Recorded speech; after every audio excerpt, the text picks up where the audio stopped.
ছোটবেলায় পয়লা বৈশাখের ড্রেস বলতে ওই যে সুতির ফ্রক, আর আমাকে মা বাবা সুতির ফ্রকই দিত প্রত্যেক বছর। আর আমাদের পয়লা বৈশাখে স্পেশাল কোনো ড্রেস লাগে না, সুতির জামা হলেই চলে যায়। আজকে পয়লা বৈশাখ আর সবাইকে জানাচ্ছি শুভ নববর্ষ। আর পয়লা বৈশাখের দিন সকালটা আমার কি করে কাটলো চলো আজকে তোমাদেরকে সেটাই শেয়ার করি। সকাল সকাল ঘুম থেকে উঠে বেডশিটটাকে ক্লিন করে নিয়েছিলাম আর পর্দাও লাগিয়ে নিয়েছিলাম। এরপর সোজা চলে গেছিলাম রান্নাঘরে, কারণ আজকের মেনুতে থাকবে পান্তা ভাত। আর পান্তা ভাত খেতে গেলে কিন্তু আলু ভাজা, বড়া এগুলো না হলে চলে।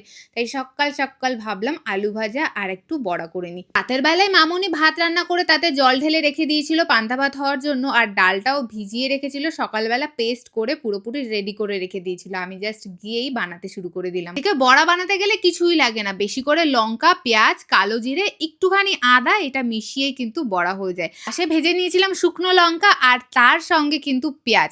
আর এটাই হলো আজকের মেনু। সকাল সকাল সবাইকে একটু খেতে দিয়ে আমিও তাড়াতাড়ি করে রেডি হয়ে নেবো, কারণ আমার এখন যেতে হবে জিমে। তখন বাজে প্রায় 9:30। আমি চলে গেছিলাম সোজা জিমে, কারণ অনেক দিনই হলো 10 দিন প্রায় আমি জিমে যাই না, কারণ ঘুরতে গেছিলাম যেহেতু। আর 2 দিন হলো বাড়িতে এসে সেখানে গিয়ে একটু ওয়ার্কআউট করলাম। আজকে ভীষণ কষ্ট হয়েছে, অনেকদিন পর যেহেতু জিমে গেলাম। পয়লা বৈশাখে অনেকের বাড়িতে অনেক নিয়ম আছে, হয়তো বাড়িতে এসে দেখলাম এরকম নিম পাতা ঝুলিয়েছে। আর আজকে নববর্ষতে ওয়ার্কআউটের পরে আমার খাবার দাবার হলো এই পান্তা ভাত।